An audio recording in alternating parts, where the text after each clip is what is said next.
All right, I'll call the meeting to order. If we can please call the roll. Mayor Bright Cruz, Here. Vice Mayor Here. Jablonski, Councilmember Albritton, Present. Councilmember Hartman, Here. Councilmember Kaczynski. Here. We have a quorum. Very good. If you'll please join me in the pledge.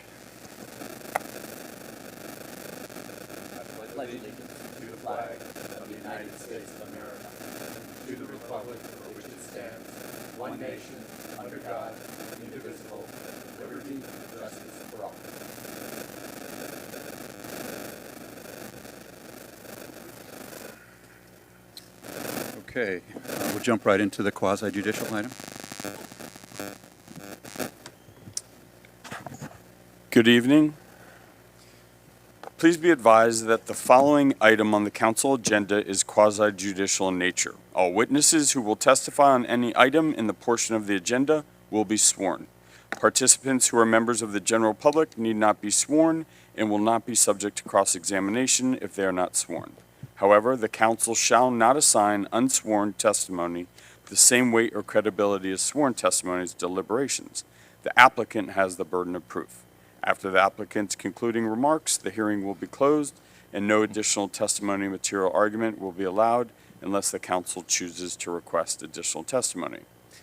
The members of the town council will then deliberate. All evidence relied upon by reasonably prudent persons in the conduct of their affairs may be considered in these proceedings, regardless of whether such evidence would be admissible in a court. Hearsay evidence may supplement or explain other evidence, but shall not alone support a conclusion unless it would be admissible over objection in court. The material in the council agenda will be considered as evidence without authentication. Anyone representing an organization must present written evidence of his or her authority to speak on behalf of the organization in regard to the matter under consideration. Each person who appears during a public hearing shall identify himself or herself and give their address. And if appearing on behalf of an organization, state the name, mailing address of the organization. The council may, on its own motion or at the request of any person, continue the hearing to a fixed date, time, and place. No notice shall be required if the hearing is continued to a fixed date, time, and place. Any applicant shall have the right to request and be granted one continuance. However, all subsequent continuances shall be granted at the discretion of the council and only upon good cause shown. All right, so we are going to proceed, and I'll just let everybody know what the process is going to be moving forward, and how the order of the procedure is going to continue. First, a representative of the town staff is going to present this item, and then following that, I don't believe we've had anybody as a party intervener. After that, if we have any experts, they will testify. Otherwise, after staff goes, the applicant will present, and then we'll give the opportunity to open it up to anybody in the public that wants to discuss this item. And then once that last person testifies, we'll go ahead and close the public proceedings, and the council will deliberate. Can we make sure the applicant is here tonight? Yes. I don't see anyone I recognize. Okay. Is the applicant here for the church site plan? Okay. St. Mark Church site plan? Okay. Carlos, okay. Okay. Good, thank you. Perfect. Okay, and prior to voting, we'll do our disclosures at that time, Okay. ex parte disclosures. But this time, I'm going to turn it over to town staff to present the item. Want to swear us? Everybody, yeah, anybody that's going to testify or speak on this item, please stand up and be sworn in. Do you swear that the testimony you are about to give is the truth, the whole truth, and nothing but the truth? Yes, I do. Thank you. Okay. All right, thank you. You can read the item, and then Jeff can go. This is a resolution and final order of the Town Council of the Town of Southwest Ranches, Florida, approving application number SP 8121 to modify the approved St. Mark Church site plan by authorizing a freestanding roof structure over the existing basketball courts located at 5601 Flamingo Road, authorizing the mayor, town administrator, and town attorney to execute any and all documents necessary to properly effectuate the intent of this resolution and providing an effective date. Thank you. I'm just going to enter the report into the record. It's a pretty simple item. St. Mark's Church has, or the elementary school rather, has some basketball courts behind the school. And the church would like to erect a pavilion roof over those courts there's no lighting proposed. It's just for daytime use to provide shelter from the elements so the kids can play basketball and hot sun and rain and all that stuff. It's at about 11,000 square feet. Pretty much hugs the periphery of the courts that exist there now. And it complies with all the regulations in the code, and we recommend approval. Thank you, Jeff. And that concludes your presentation. Okay, at this time, if the council has any question for staff regarding this item? Okay, good. Any other? No? Okay. Seeing none, we're going to turn it over to the applicant. No.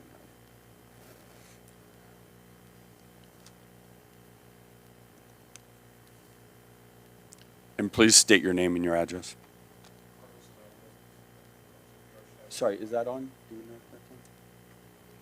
if that's on? Is it? No? Okay. Hold on one second. We'll get it. Okay.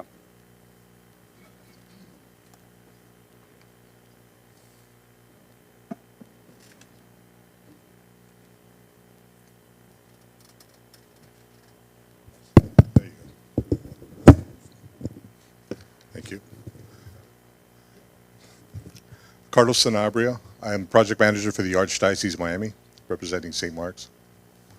Okay. And your There's address? 9401 Biscayne Boulevard, Miami Shores. Thank you. Okay. So we're just covering the basketball court, like Jeff said, with a metal roof. So we were just asking permission for approval so we can move forward with the building permit and move forward with construction.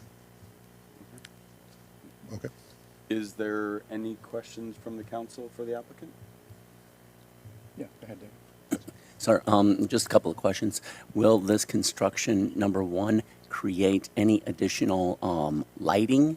And number two, will it create any additional noise for the in the residents in the area? No. No, because it's only to be used during the school hours for PE. Like Jeffrey said, it would be to cover for the sun, to keep the kids out of the sun.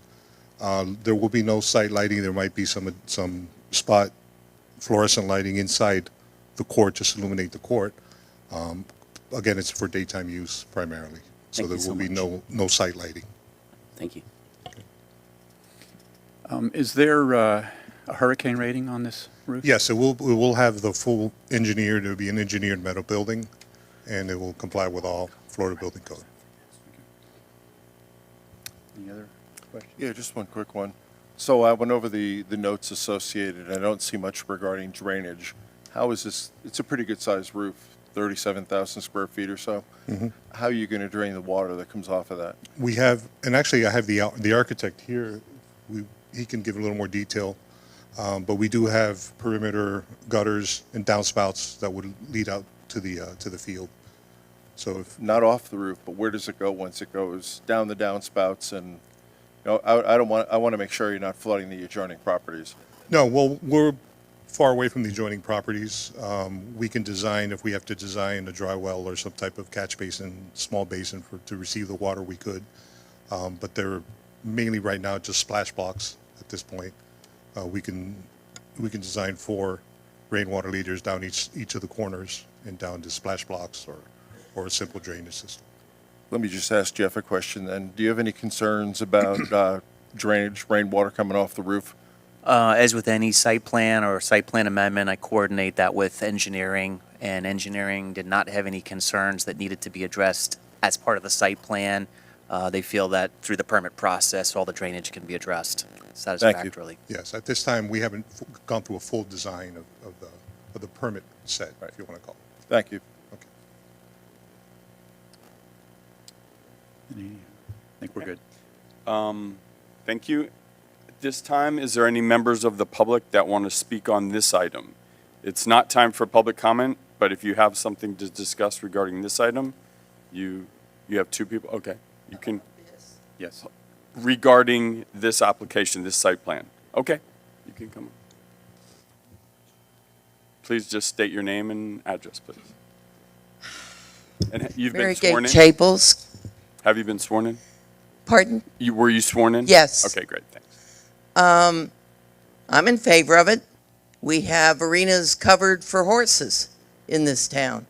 Why? Because when it rains, and it rains a lot here, although we're pretty dry, you want to work your horse, you want to play basketball, they need to be out of the weather. And this is not a big closed-in facility, it's just a cover. I don't see the big deal personally. As far as being near anybody, the kids are out there playing anyway at the basketball court. They're just putting an umbrella over them to protect them.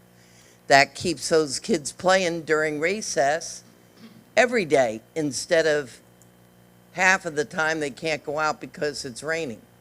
So I support it 110%. Mr. Hollingsworth? Sorry, there's one other speaker, yeah, come on. Noah Hollingsworth, 199th Avenue.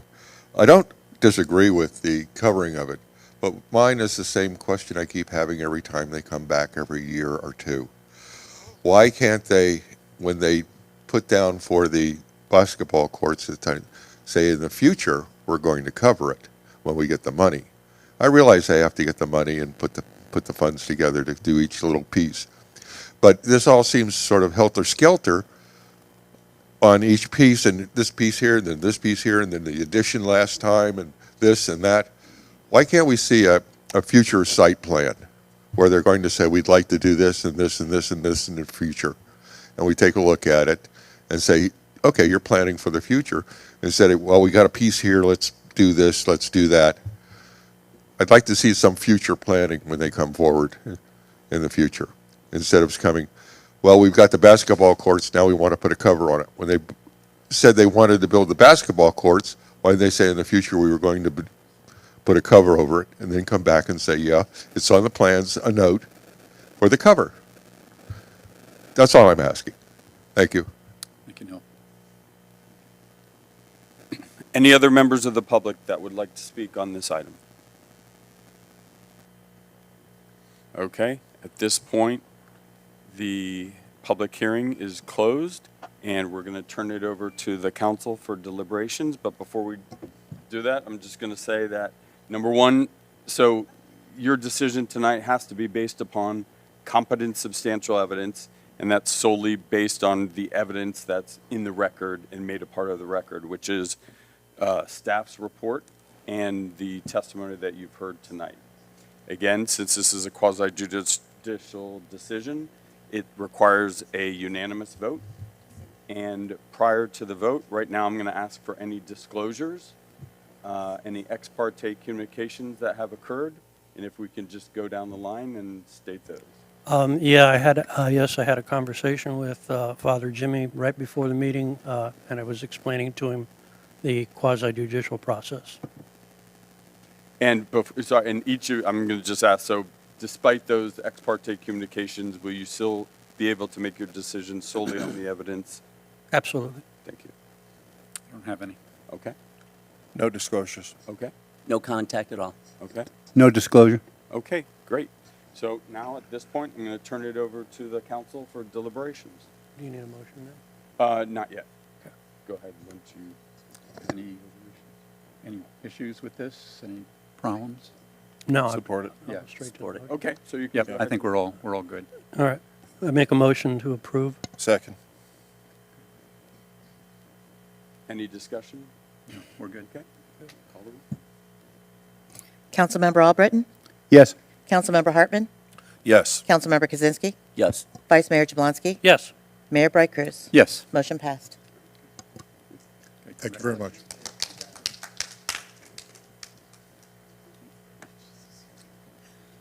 Well, yeah, I mean, I'm going to turn it back over to you, Mayor. Yeah, You want- absolutely.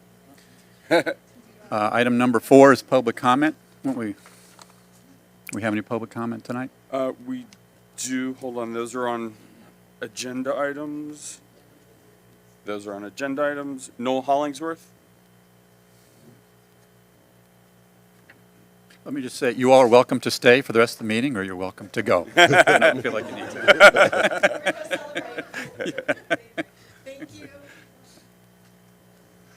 Noel Hollingsworth, 199th Avenue.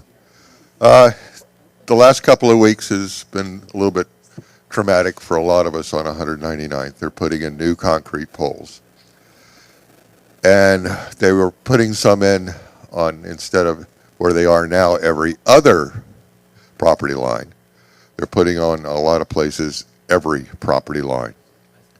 Back in 2002, when we had this discussion, and we had a meeting and a vote by the residents of 199th, we were given a choice of having wood poles every property line or concrete poles every other property line. And the vote was to have concrete poles every other property line. At the time, the town had stated that wood poles were more of our rural, rustic situation and more indicative of a rural area. And so they had this FPL meeting. At that time, we were told a memorandum of understanding would be created and signed by both FPL and the town. When they came up and started drilling the holes for every property line, I called the town and asked for them to find the memorandum of understanding from 2002. Well, if you remember, that's the dark years. The town could not find it. They did happen to find some other things that were given out from 2002, a plaque and some other things. But they did not find the memorandum of understanding, which is very upsetting to those on 199th. Anyone who was at that meeting will tell you there was an agreement made. FPL says they don't have it. The town says they don't have it. So we've got missing documents, and I have no idea how many more there are like this, where agreements were made with another corporation or government entity, and it's going to come back to bite someone. Well, it happened to a bit everyone who lives on the west side of 199th and those that live on the east side of 199th that have to look at them. And the only reason they're putting these extra concrete poles in, hardening the system, is the poles are an extra 5 feet tall. If you go out there and take a look right now, you have the old concrete pole with the wires on it and the new concrete poles, which are 5 foot taller. That is exactly the only reason they're putting them in, 5 foot. The poles are identical otherwise. So, I would like for anyone in this town that has made an agreement in the first part of this existence of our town with the town or with another government entity to benefit the residents of this town, to please check with Town Hall and see if that agreement is still in existence. Because the one that was made for 199th, there is no record of, either here or FPL says there. So, and they're putting the poles in wherever they want, any way they want. And today, they drove up into the yard of Kevin, which is sort of catty-corny to me, up on top of their drain field, the big 16-wheeler crane truck, and on top of his drain field. And they have been announced that they were on top of it, and we told Kevin, call Town Hall, let the town know, so it can be recorded, that if the drain field goes bad, it's FPL's problem, and FPL's responsible. There's other instances like that. They said they'd fix all of the problems, but we'll see. They've not been very good about what they're doing, and as far as people being able to get back and forth to their properties, I wasn't able to get to my property all day today. They said my driveway would be blocked only 45 minutes, That was at 11 o'clock this morning, and I was able to drive here tonight only because I parked next door. And otherwise, I would not have been able to get here this evening. So they're not friendly, they're not cooperative, and the town is not having the documents they're supposed to have as far as what took place. Gotcha. Just wanted to let you know. Thank you. Thank you, Neil.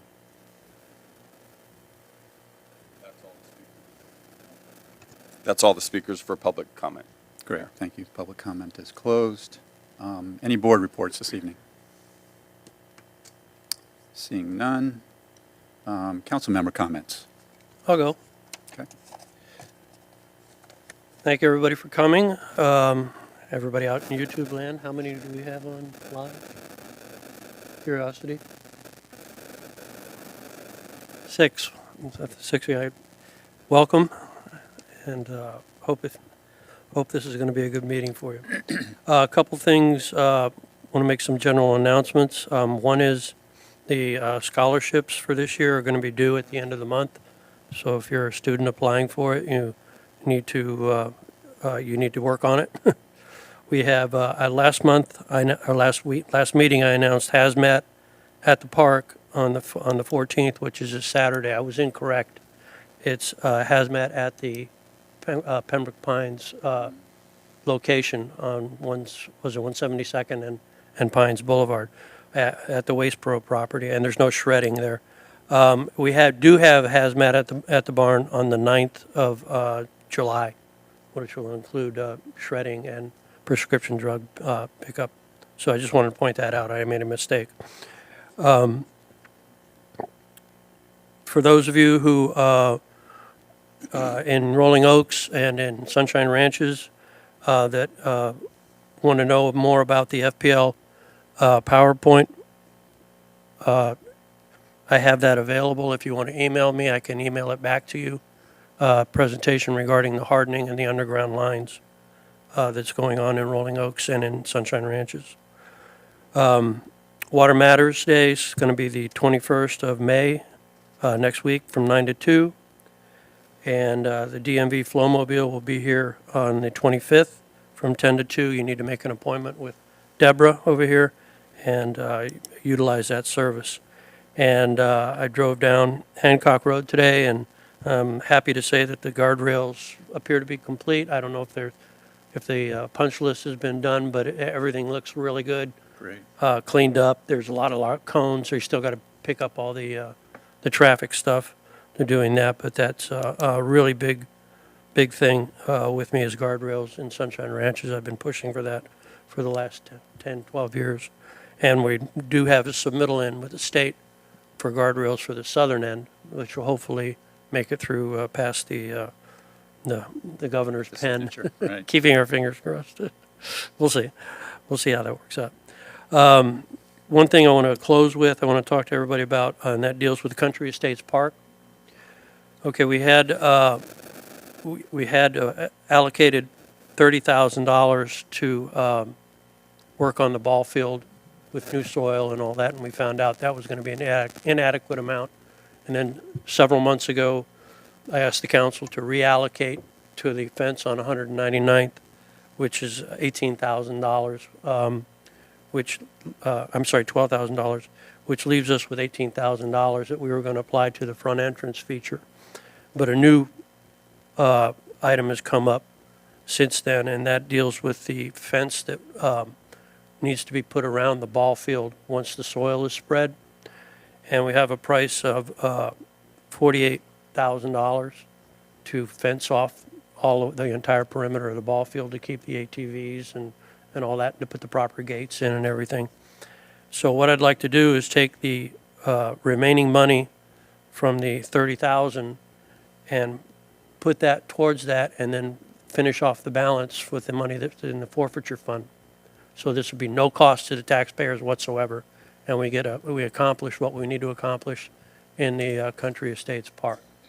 And I'd like to say, I don't think this needs a motion. I think we just need to, like we did last time, let Andy know that that's what we want to do. Consensus. And if you guys could give me a thumbs up or a thumbs down the line here, I'd appreciate it. For me personally, I like the idea. I had not seen anything on the concept of the fence yet, what that would look like and what that would be. We can bring that back. I mean, But- I haven't seen it either. Okay, But okay. we can bring that back. But I think the idea is good. I think it's great. Any issues? Yeah, I just had a couple of questions on it.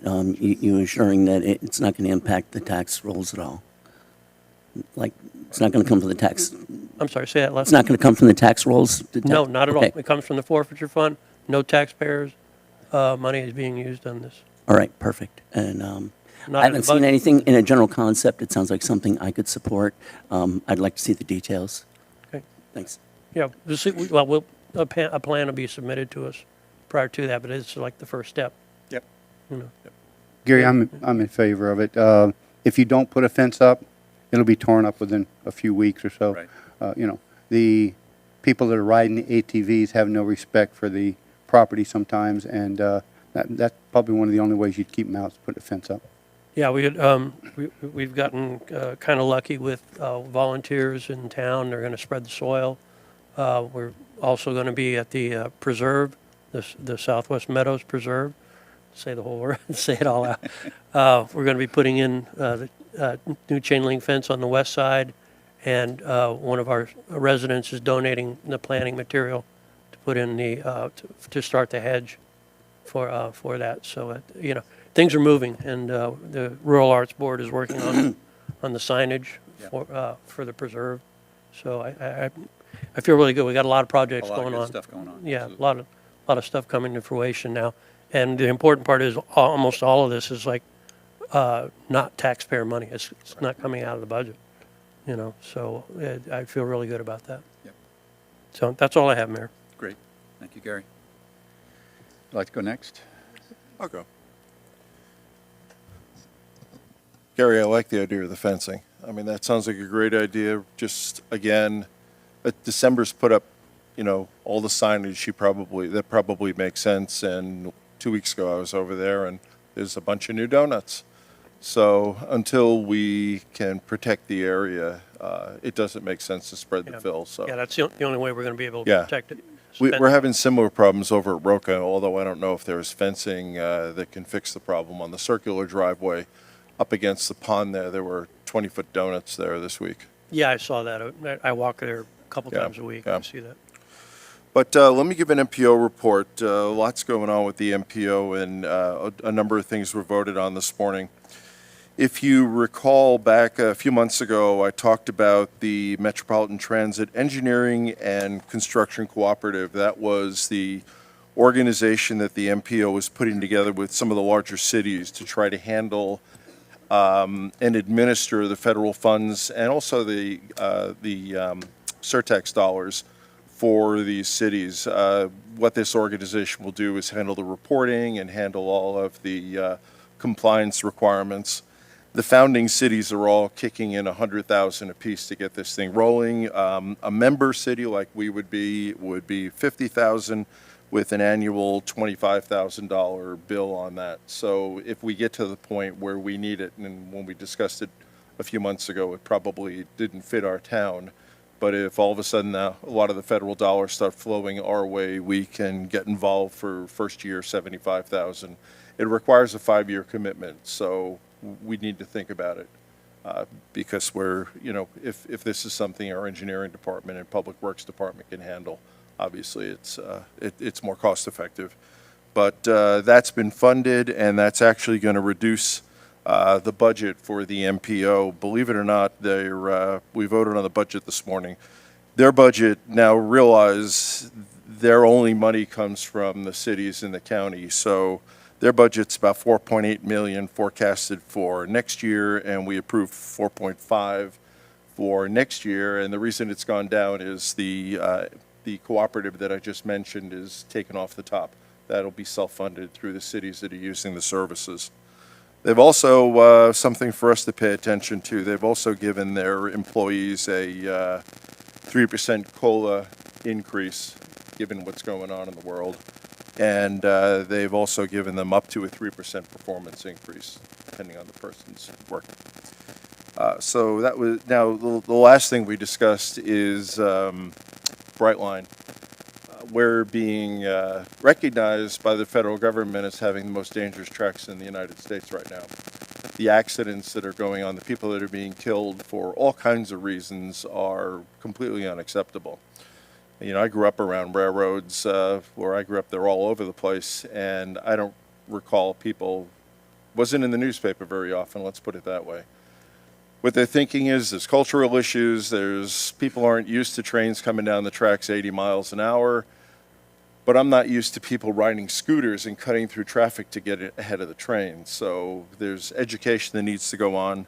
Some of the cities are actually suing Brightline because they refuse to put fencing down the tracks through places like Hallandale and Hollywood, where a lot of these kids cut across from the school to go home. So whether those lawsuits are effective or not, the federal government is now working with the cities that border the railroad, and we should see some changes going on there. And hopefully with an education program like don't cross the tracks when a train is coming, when the gates are down, what have you, hopefully the death rate will fall off. It's just amazing to me. The last thing, and this is probably great news for everybody, is the MPO is approved, and I guess it's Pompano Beach and Deerfield are working with FDOT now to put the connector between the Sawgrass and I-95. Right now, you got to go on 10th Street. 10th Street will be replaced. They've been talking about this for 17 years, but it's now, the contracts are being signed now to start the engineering and all. So that's a service to all of South Florida, I think. Yeah. Is there a completion date projected out there? Do you know it? Is there a start Never mind. date? Sorry. They're talking 10 years. Okay. So, you know, this is a big government project. Start date. You know, what they were talking about is they have to put interchanges in at Powerline Road. There's that subdivision that's closer to the Sawgrass that they have to deal with. It's a pretty good sized project. Yeah. Any highway extension is a big project. So that's all I have, Mayor. Thank you. Thank you. Thanks for the update, and I appreciate you serving on that. It's a good update. Thank you. Yeah, David. Good evening, David Kaczynski, District 4. Couple things I want to talk about. First is an update on the U-turn as you're coming at 146th and Volunteer, coming off of northbound I-75. As we know, one of the first items that we voted on in November 2020 was opposing any northbound 75 access off of Sheridan onto Volunteer. It was one of the first things we did. Now, it's my understanding that this is coming up to the County Commission for a vote, and this is something that the council has voted, opposing any northbound access off of Volunteer. Davie is opposing it. Sunshine Ranches has opposed it. And this is actually only going to help the Holman dealership and provide additional access, more traffic along Volunteer, which is something that we oppose. So this is going to be coming up to a vote before the County Commission. I believe it is the next meeting. If I'm wrong, maybe Andy will correct me on it, but that's what my belief is on that. And then my second item is when we became a town in 2000, one of the items that that was supposed to happen is all of the properties within town of Southwest Ranches that were easements, et cetera, that belonged to Broward County were supposed to be deeded to the town. Not too long ago, I did a search on the Broward County Property Appraisers website, and I found there were 55 properties in the town that are still property of Broward County. Now, some of these, if they're on the outside border streets, Griffin or Sheridan or Volunteer, or not Volunteer, but Flamingo, okay, those are the border. But there was actually interior properties that still belong to Broward County. I've asked the administration to move forward with transferring, getting the property transferred to where they belong with us. So I'll follow up as I learn more about that. Great. Thank you, David. That wraps me up. That's very good. Thank you. Yeah, Jim. Thank you, Mayor. Just 4 items, real quick. I attended the Broward League of Cities Directors meeting last week, and the talk up there are the bills that are coming through Tallahassee going to the governor's desk to be signed that deal with home rule. There's been a number of municipalities write resolutions, send to the governor asking him to veto it or whatever, but I don't think that's going to happen. So you're going to see that it's going to get harder and harder for a small town like us to stay rural, because what he's bringing in is business after business after business. So it'll be tough, but we're going to fight everything we can. Second, I was able to attend the FPNL meeting that was out at the barn, and I am pleased to find out that part of Green Meadows will be put underground, the power lines. We have sections of Green Meadows right now. If the wind blows 5 miles an hour, you lose power or brownouts. So by putting these lines under, I think it'll be a great thing for us in Green Meadows. The Traffic and Safety Committee, I have to take my hat off to them. Those people are working their tails off. They've come up with a bunch of good ideas, and Andy tasked them for the next meeting to pick their 5 favorite ones that they think will slow the traffic down and help prevent crime. So each one of them is going to bring back what they think is their 5 best, and we'll go from there. Next month is our last meeting, and I invite the public to come listen. I think we're going to come up with some good ideas as to how to slow the traffic down and maybe stop some of this petty crime that's going on. And lastly, the Homeowners Association, we've had 2 meetings, Zoom meetings, and the third one's coming up. And the attendance is getting better. We started out with 9, and then it went to 12. So we are gaining a little bit. I asked each one of them to invite the next door neighbor. So maybe the Civic Association, Homeowners Association, whatever you'd like to say, will be back up and running pretty soon. And I'm looking forward to that. We can communicate with each other. I know that I see representatives from the other associations here, and they have a great organization. They're able to talk to each other real quick if something was to come up. And I think we'll be able to get that up and running real soon. Thank you. Jim, good yes. leadership on that. Good leadership on that. Yeah, great, thank you, Jim. All right, as always, a lot of my items have already been covered. I do want to just follow up a little bit on the issue of the corner of Sheridan and Volunteer with the automotive dealership there. I want to kind of really give a shout out to Davey. They did a great job of trying to poll their residents in the area, and they got a mixture. But they came out very strongly aligned with us that this traffic should not be going through Volunteer, so really appreciate that. And I know I wrote a letter to all of the county commissioners, and I know other folks have written those letters as well. So, you know, hopefully we'll have a good outcome there.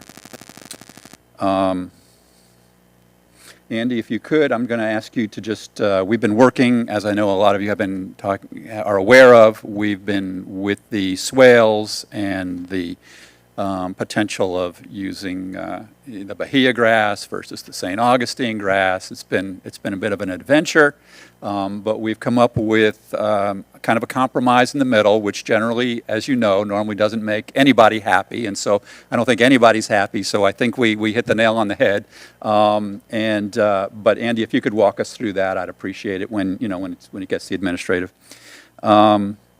And then the last thing I wanted to touch on was the traffic we've talked about in the past. The traffic out on Griffin Road in the morning is, frankly, it's unbelievable what's happening out there.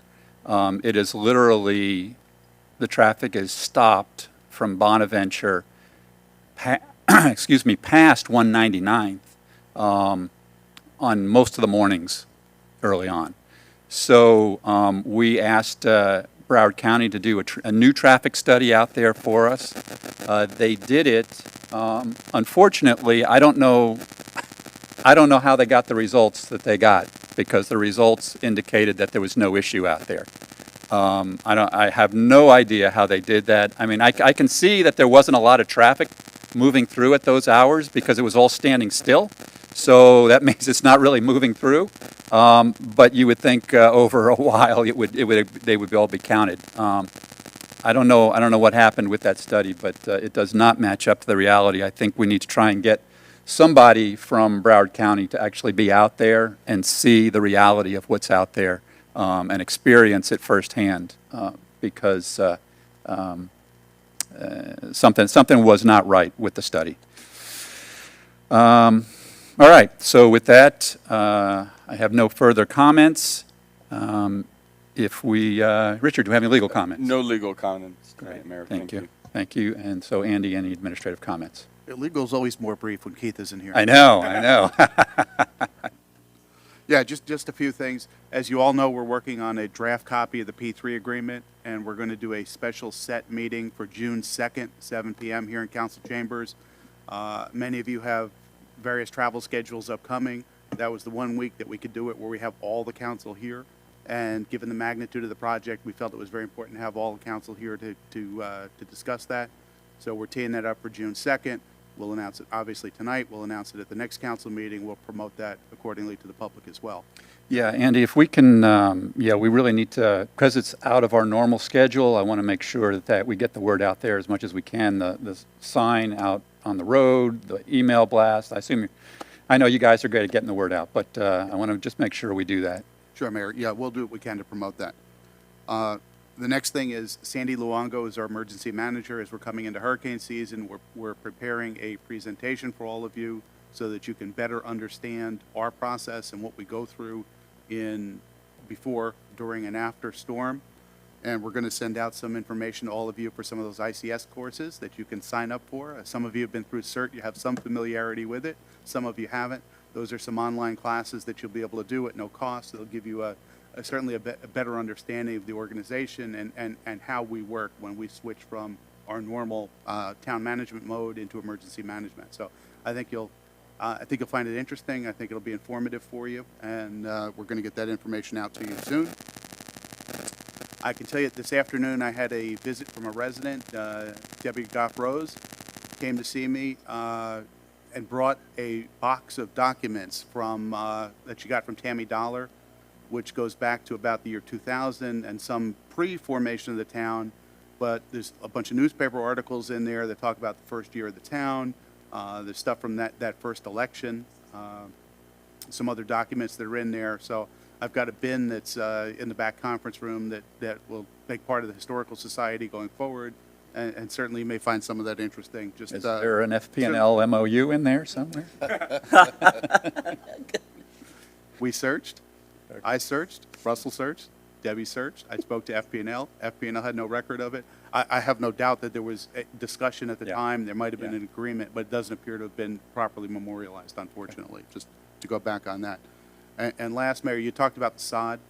And, you know, we as we've been doing some of these TISDOR projects, the process for swale remediation has been, for town projects, has been to use Bahia grass, because it's less expensive, it's easier maintenance, it's just it's a much better product for us to work with to be able to do that. In the past, we've had some residents who have been resistant to the Bahia, and in some cases, they have said, don't put that down, I will sod it myself. So in those cases, we do have certainly the records of the streets we've done, where some of that opposition has been, and we are running an article in the next newsletter that will allow those people to contact Public Works, and we'll get a partial reimbursement should they have used their own sod, had they done their own sod work. And that's all I have, Mayor. Thank you. Good. Thank you, Andy. Appreciate it. All right. Item number 9. This is an ordinance of the Town of Southwest Ranches, Florida, amending Section 105-030 of the Town of Southwest Ranches Unified Land Development Code of Ordinances pertaining to quasi-judicial hearings and ex parte communications, providing for conflict, providing for severability, and providing for an effective date. Motion to approve. Second. Okay, we have a motion and a second on this. You know, we've discussed this on a number of occasions. You know, once again, as I've said before, it's not because of various reasons. I think it does not facilitate the conversations with our residents. I personally am not in favor of this. We've worked it to a compromise that I can live with, but I'll be honest with you, my preference would be that we don't pass this, but that's where I'm at. But I'll open it up to the rest of the council, and then I'll open it up to the public. Mayor, I have spoken to a number of other elected officials by, being at the Broward League of Cities, and nowhere do they have it to where they can't speak to a resident or speak to someone. They do have to announce that they have, just like we do now. I think we have an ordinance in place now that addresses it, and I also don't like the idea that you're going to take away from a councilman that was elected by the people and you can't talk to the people. I'm not sure I like that too much. But that's not what this does. Do what? That doesn't do this. But to have to come to town hall, to have somebody record it, and I'll use Newell's words, you want a verbatim recording of it. I mean, I can see where it would get so complicated, it'd make it almost impossible to do. So, I believe this also allows, if you want to go out on site too, it doesn't have, you can move it out there. It's not exclusive to town hall. well, but you have to have a town representative with you, you have to record it, you have to, I just gets a little overcomplicated. I don't, I know, but the whole thing is designed to stop the behind closed doors. I absolutely understand that. I 100%, That's Agreed. really the crux of the Right. whole thing. Is to prevent that. Yeah, and as I've said in the previous meetings, I don't see how this is going to prevent that. I think that somebody who's going to do that is going to do that. This is not going to stop them. As we said before, I mean, I can go through it again, what really is the hammer here is the 5-0 vote. And you were the, you were the perfect example of being able to do that. Yeah, to bring them to the table. But I had to go through a lot of grief to get to that point. But I don't, this isn't going to, in my mind, this isn't going to help. This isn't going to help. This is just going to be another obstacle. It's another ordinance on the books that's not enforceable. And I have a hard time supporting it. Any other comments? I have thought about this a lot.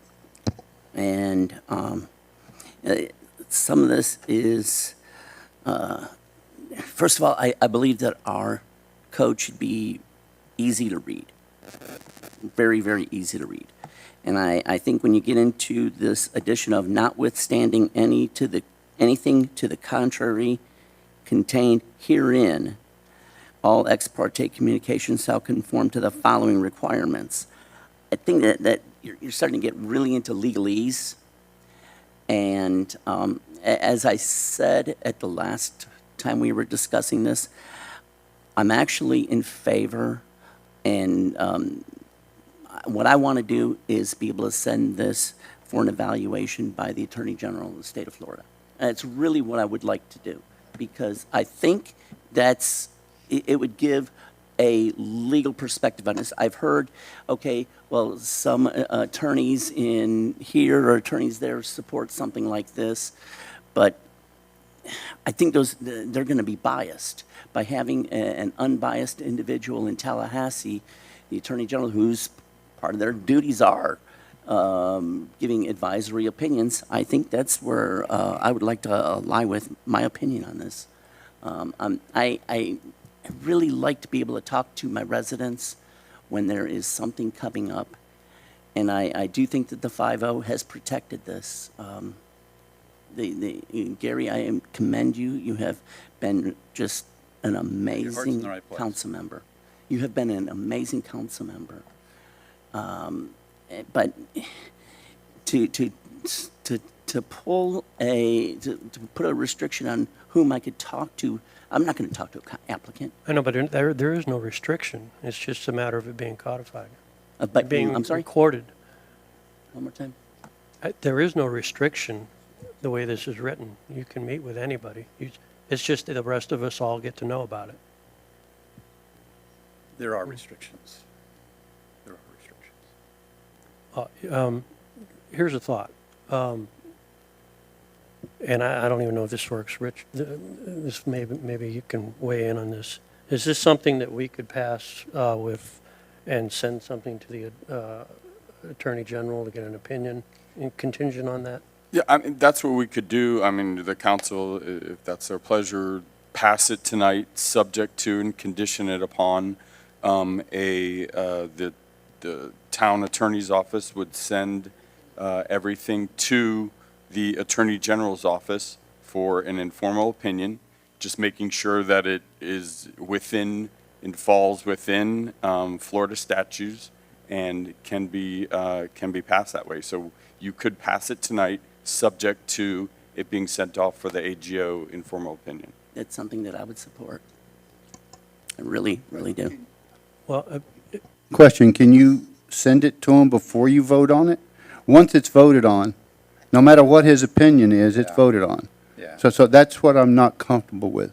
Well, it would be subject to the AGO affirming that it meets Florida statutes Yeah, and I and think is that's, compliant with that. that's the issue, is what they're going to come back with is, is it legal? And they're not going to come back with, is it the right thing to do? Right. They're going to come back with, is it legal? You know, obviously, I would hope everything we pass here would be legal. But Of course. I think the debate here tonight is it the right thing to do? My concern is, would this cause additional litigation? Because I would think it would prevent it.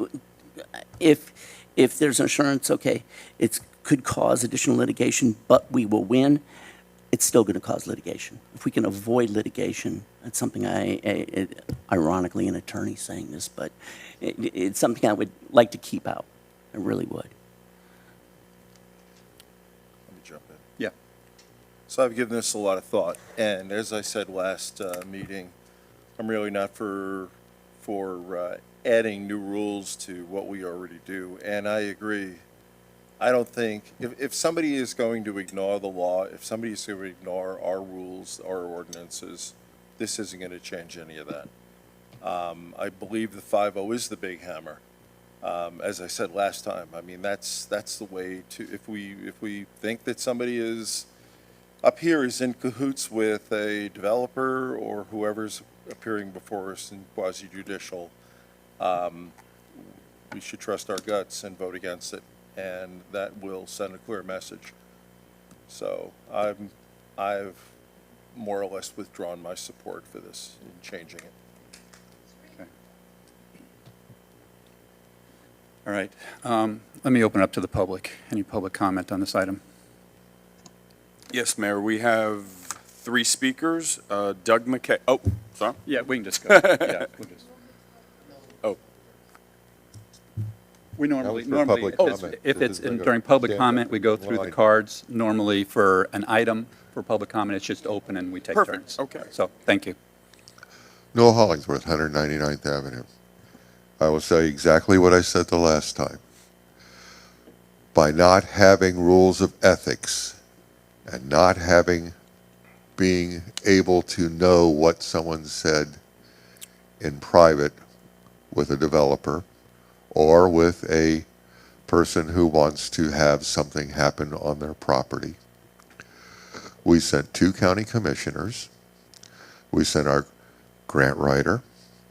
We sent a real estate agent and 1 other individual to prison. And the county ethics, the major reason is Southwest ranches that we have the ethics being passed in Broward County that we have. Not because of the other things. There was lots of other people that went to jail for other reasons, but having those many people that quick and that tight together was the final straw that pushed it over the top and had it passed by the county commission. By not being able to know what conversation you had and saying, yeah, I talked to him, but no, it's not going to bother me. And, no, I want to know what you talked about. I want to know that you talked to him. And I hope that if anyone has an ex parte conversation with a developer or a person for their house, and someone says, well, I had the conversation, you don't need to know, and won't discuss exactly what they talked about, when they talked about, and extends it in front of the camera on count during the council meeting, exactly what they talked about, when they talked about it, how long they talked about it, I hope someone sits there and says, I'm not going to vote on it, won't give you the 5-0 until such time as you discuss it completely. Well, if it's recorded, any council member and any member of the public can hear the recording and see what it was and go, oh, there's nothing to it. They just talked about it. So I hope someone will sit there on this council and have the backbone to say no, and the 5-0 will say no, no, no, until such time as you come clean completely with your ex parte conversations. Just like tonight, Gary was asked, you had ex parte conversation, is it going to make any difference? He says, no, I believe Gary. I believe every one of you. But in the future, we're going to have some people up here that don't. And I think right now we put it into effect and make sure that everyone in the future, because if it was in the past, then it would be right. And you know what happened in the past, every last one of you. Everyone in this audience knows. Come on. Thank you. Yep.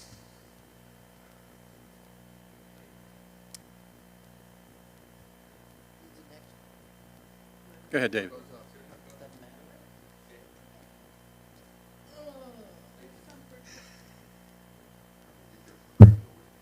Huh?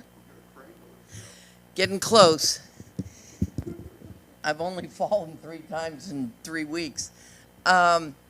Mary Gay Chapels, been doing this, been living here for 60-some years.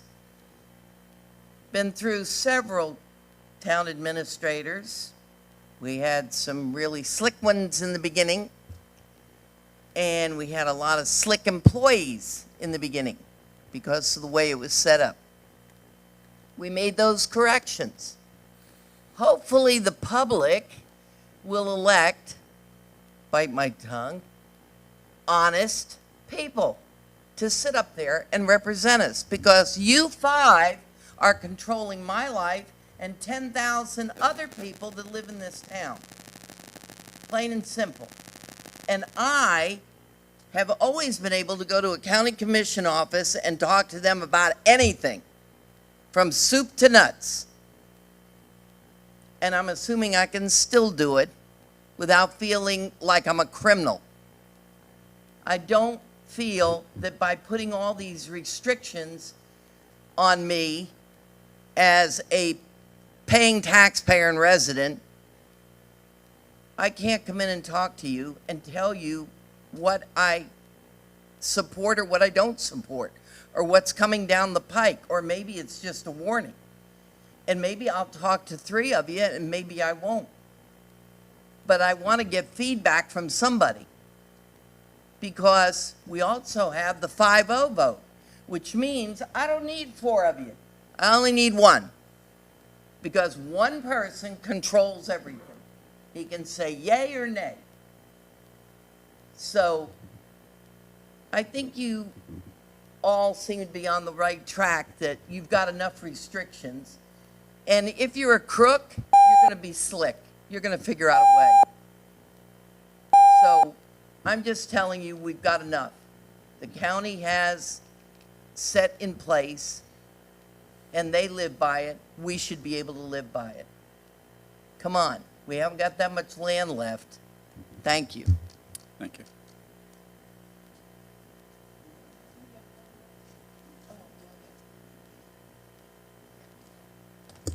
D. Schroeder, 5501 Thoroughbred Lane. It was told by one of the council members sitting up there, I won't mention a name, there's no point. When you're not comfortable with something, you know what you do? You vote no. That was told to me. Vote no if you're not comfortable with it. You've always prided yourself on your open door policy and communication. He wants to close it. He wants more rules. And I point to Gary because this is Gary's project. And if you read it, you know it. And you don't have to ask them who it is, because you don't ask a question that you don't already have the answer for.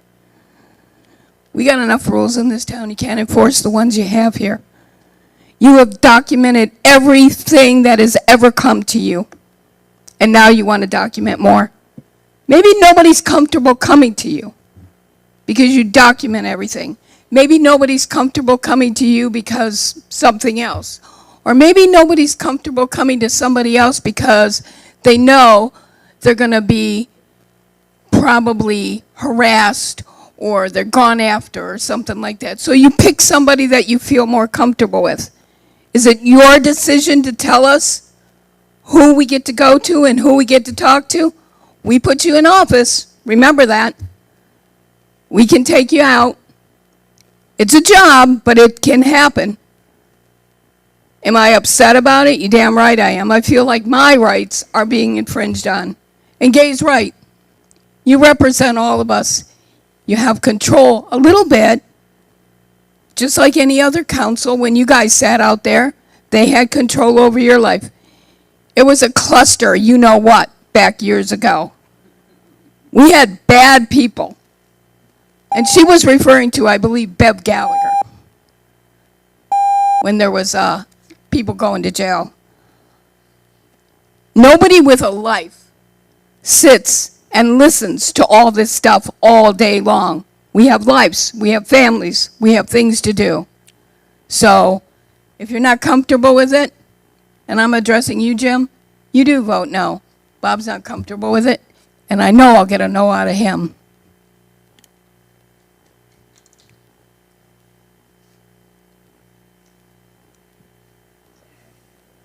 Good evening, David Sears, 5501. Nice address, D. Malaluca. You know who gets recorded? Prisoners. Yep. Okay?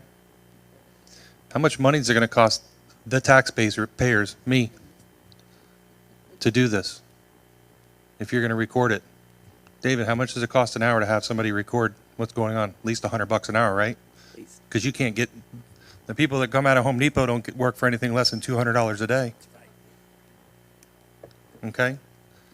So if I want to do something at my property and I see Steve, he answers the phone every time I called. I'm surprised he answered when I called him. I had an issue at my house. And he spoke to me about it and gave me direction. Now you're going to ask us to set up an appointment to be able to call you guys? You guys have the 5-0 vote. This is what you all wanted, was the 5-0. You got it. Okay? So if I had 3, I win. Not anymore, now it's 5-0. So if Gary's not happy and Gary doesn't want to take my phone call and talk about it, and I have 4, he says no and he's not happy with it, it's going to fail anyways. So what does it matter? We're trying to save money here. We're spending money. We don't even have a fire department. We don't have a firehouse, but we're going to sod out there on 190th. Why don't you put a fire station there? Because who's going to maintain that grass every week? The athletic turf is supposed to be mowed every 2 or 3 days. Who's going to maintain that? Put a fire station out there. I'm sure you can get a grant for it. If not, we're going to pay how much money for land and then try to build something? You got guys falling through the floors at the fire stations. Those are the people that save our lives. We're wasting money here, guys. And we want to worry about spending more money to have recorders? I'm not in support of it. Recorders. Yeah, I got confusion. Yeah, clear up some of that. Mayor, Vice Mayor, Council, I've been away, laid low, quiet for 1 year and 5 months. I heard about this, I said, I gotta come. This is absolute BS. If you guys were to pass this, we don't need any of you. So I would strongly recommend and appreciate if you did not pass this. We have enough stuff going on and enough rules. So I don't need to say any more. Thank you. Thank you, Doug. Any other public comment? Yeah.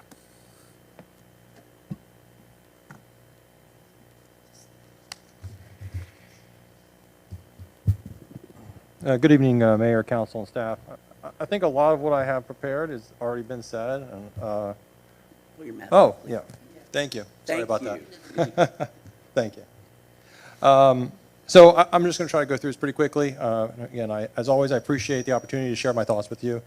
As I've mentioned previously, there are several issues, including some potential unintended consequences if you were to adopt this proposed ordinance. The majority of you, last meeting, this meeting, have expressed some similar concerns. And it appears that you're trying to place a square peg, not into a round hole, but into a hole that doesn't exist. I think many of you would agree that there are other more important issues in this town to tackle other than trying to keep this ordinance alive. Well, that's all we're doing. We're trying to keep this ordinance alive. So I'm sure you would agree that with me when I say that the genesis of this proposed ordinance came from a good place. And I can assure you that if you don't adopt this ordinance tonight, there will be no hard feelings. I promise you that. Gary will still continue to fight for our community. He will still crack the same funny jokes as always. But please remember that you are sitting up there this evening as legislators, not as friends. And you have a duty to the public to do what is right. One thing out of many that I have learned from all of you, from listening over the last couple of years, is that if something isn't broke, don't fix it. So if you go against your own advice and adopt this ordinance, then you would be stripping the residents of their rights as they are currently afforded under Florida Statute 286.0115. And that is the right to discuss all matters with their elected officials, and here's the catch, anytime and anywhere, including Publix. If you adopt this ordinance tonight, you will also be stripping away your rights as provided under the same statute, a statutory right that you're afforded to discuss matters with the public anytime, anywhere, and yes, that would include the farmer's market too. Lastly, by adopting this ordinance, you potentially place the town at risk, as David has shared, potentially, for due process claims. I'm not going to get into all the details of that. That's a 10-minute conversation. Make no mistake, as good as our attorney is, the last thing we want to do is subject our town and its residents to costly, protracted legal battles. As we all know, the only true winners of lawsuits are the attorneys. Sorry, no offense. Fortunately, as you've all said, we have a 5-0 vote on all quasi-judicial matters, which in itself should alleviate your concerns. Once again, if it ain't broke, don't fix it. Thank you for your time. Thank you, Jason. Any other public comment on this item? Yeah. How you doing? Carlos Martinez, Mustang Trail. Hope this get put to rest tonight, because when I bought the property that we all know I just bought, I wanted to come talk to everyone to see what it was that the community and town members wanted. 3 months into this project, I have, I think, a big majority of the residents liking what I've presented for the town, and I'd like to eventually be able to sit down with you guys and see what you want to see for the future of that property also. So hopefully we'll finalize this today. Thank you. Thank you. Any other public comment? Seeing no further public comment is closed. I do want to correct a couple of things that came up there. We had talked about actually recording these conversations. That was set aside. That is no longer part of the ordinance that's here, but that was replaced with minutes for when there's a formal item on the agenda. But the physical recording is not there. Gary, I don't know, you may have had some other corrections. Yeah, the one you pointed out is very valid. The one thing that I think everybody's kind of missing is this only deals with quasi-judicial items. This doesn't prevent you from saying hi to your neighbor or talking about speeding in town we're talking about fire fees, or talking about other things. This only deals with a very narrow legal issue that comes before us maybe 5 to 10 times out of the year now, since we've modified a lot of our building parameters. That's probably going to come in less. And you know, and when I started out on this, the whole list I went down was, none of them were residents. Toll Brothers not a resident. Circle S was not a resident. Tractor Supply was not a resident. Bella Ranches was not a resident. You know, I mean, I just went down the whole Yeah, list. but you went down the ones that were not residents. I can go down the ones that are residents. Yeah, I understand. Okay, there's I both. understand. Yeah. I understand. And the compromise we came up with, I thought was good. It puts it, you can meet them out in the field, you can meet them in the house, and just record a simple recording, action minutes of what transpires. And then everybody knows. You know, I just think it really will help, not hurt. Yep. And I know you don't think that way. think- I got it, you know. And I'll say again, Gary, I know where you're coming from is, you know, a very good place for the best Yeah, for the town. I'm trying to protect the town. Yeah, I just feel, you know. It's not this council that I'm worried, that I would be worried There's about. pluses and minuses to everything we do here in this particular case. There are some pluses to it, but I think the minuses way outweigh it. You know, having to have a town staff start going to HOA meetings when these things are discussed. You know, that I think Yeah, that's. but we don't do quasi-judicial discussions at HOAs. I mean, We have, many times, almost all the time, when we have big projects that are coming up for quasi-judicial, whether it was CC Homes, whether it was Toll Maybe Brothers, comment, whether maybe it's comment. all of those were discussed one or more times at HOA meetings. yeah, but when it comes from, we know it's coming for a vote, and all of us stay silent. It doesn't, and I asked that question, doesn't matter whether we stay silent or not. It doesn't matter. They still have to come, they still have to take the minutes. You know, I won't go through the whole thing. There's a lot of reasons why I don't think that this is a wise ordinance for our town. I've talked through them. Obviously, I'm not going to win you over, so I'm going to try. You know. Is there any further discussion? I did want to bring something up that Newell brought to the conversation, and that's the county inspector general. I mean, if we do suspect there's an issue going on here, we have the inspector general as a tool. You know, everything is recorded. When the inspector general gets involved, based on everything I've read that they've sent me in the last couple of years, they take it seriously. They do an investigation. They would subpoena the contractor, the developer, whoever is accused of playing games with the council member, and leave it up to the legal system at that point. So between that and the 5-0, I'm fairly comfortable leaving things the way they are. Just for the record, just so everybody knows, there was, some people were mentioning about when you go to a county commission, if you go to the county commissioner on something, that gets logged, that you have spoken to them and what the subject matter was. So just FYI, they do exactly what this is with the county commission. I don't think there's minutes in the conversation.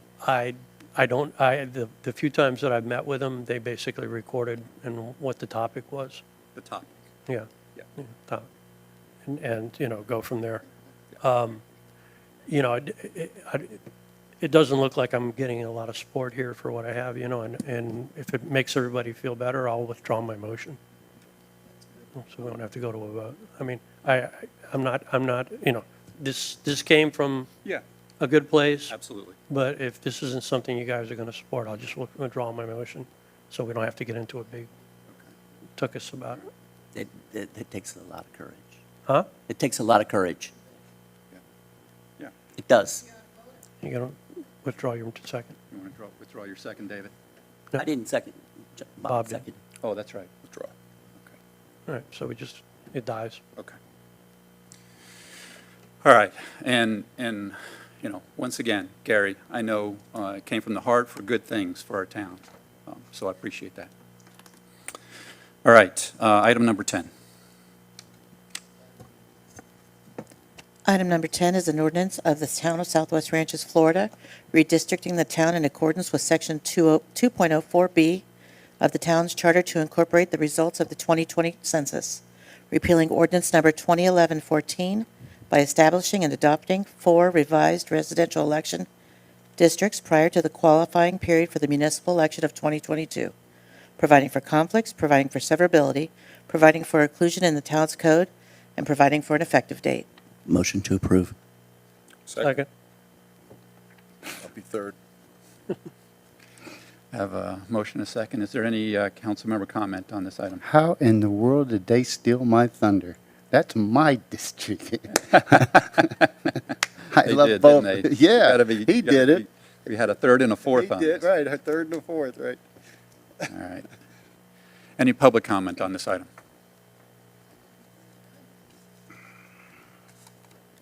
Did you use an agency this time, or did you just go by the census? And do you have anything to put up on the screen so we can see how the districts have changed? I'll answer those in just a second. Is there any other public comment?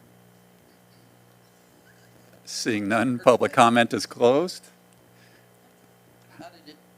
All right, so we did hire an outside firm to do the redistricting proposals. They came up initially with, I believe, 3, maybe 4 different proposals. We didn't accept any of them. We gave them some feedback, and they went back and they tweaked it just a little bit. It basically was a very minor change, but they tweaked it just a little bit. And came back, and they gave a full presentation, both at the original meeting and on the first reading of this. In the backup for this item, there is the actual redistrict. I don't know if we can get that up on the screen or not. But it's both online and in any printed backup material, what the final district is. So we have had 2 full presentations on this. Yeah. So this is the 5th. Andy's giving me, this is actually the 5th meeting. I know we've gone through it many times. So this is the 2nd reading.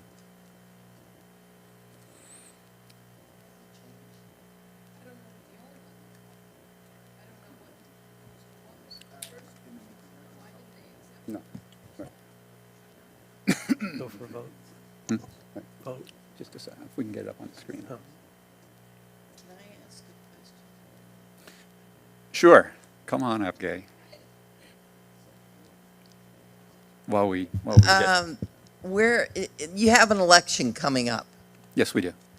so it's important to know where those lines are. Yes. I know in Rolling Oaks, it kind of like came in at like a block on 166th and off of Griffin, and it took out Yeah. that little area. That's Is that correct. still the same, or has that changed? I will say that that block is still there, but that was part of the little tweak. It wasn't the whole block, but it was adjusted slightly. So we would really want to look at the final review, because Yeah, I mean, it's important because June is the end of Qualification. anybody running, That's right. and there are some areas there that they may or may not be able to run, Correct. depending upon where those lines are. Correct. So is it complete now? Is it finet? This is what, if we vote on it, approve it tonight, it is fine. Right.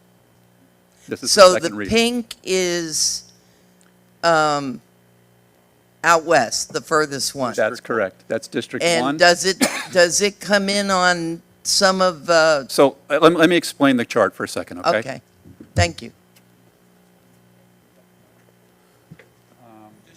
I'll sit down and do it. But, so what you see here is the blue lines. See the blue lines up there?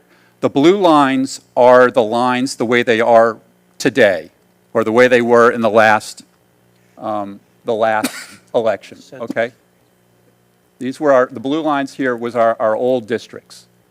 you'll see some small areas, and I'm going to point to a couple, where the blue line does not align with the colors. Let me show you. Right there, see? Right up here, see?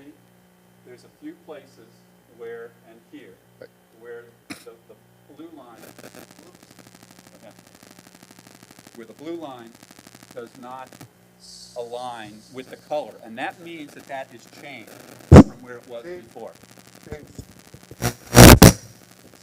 Thank you.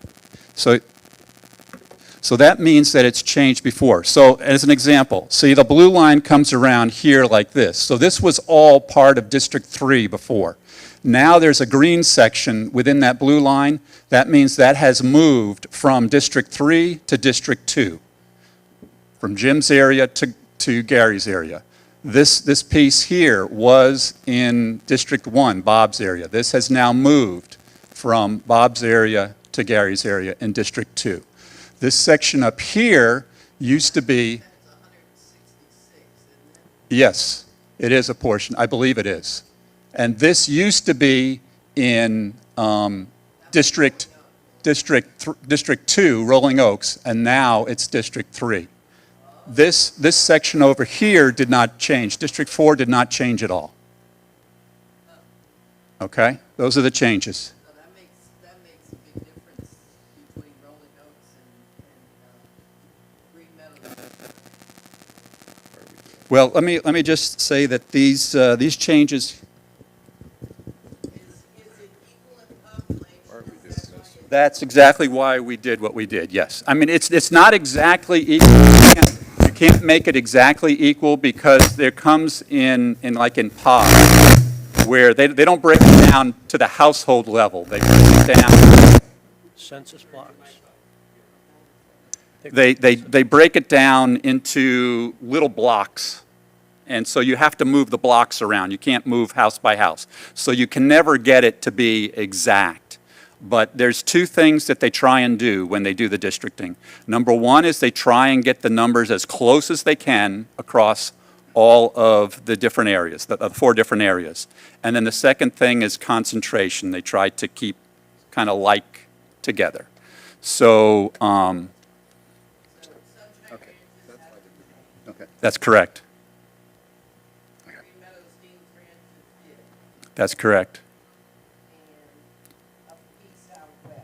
Yeah, the biggest changes are really between District 2 and District 3. There's a slight change in Bob's, in District 1, very small. Yep, yep. All right. You're welcome. If you're going to ask, Dave, can you please come up and, because I know the people that are watching on YouTube are already very mad at me because they didn't hear a word that Gay said, the questions. So I apologize to the folks on YouTube. I sincerely, I forgot, Such a and I gentleman. apologize. Does that mean that Jim now lives in Gary's district?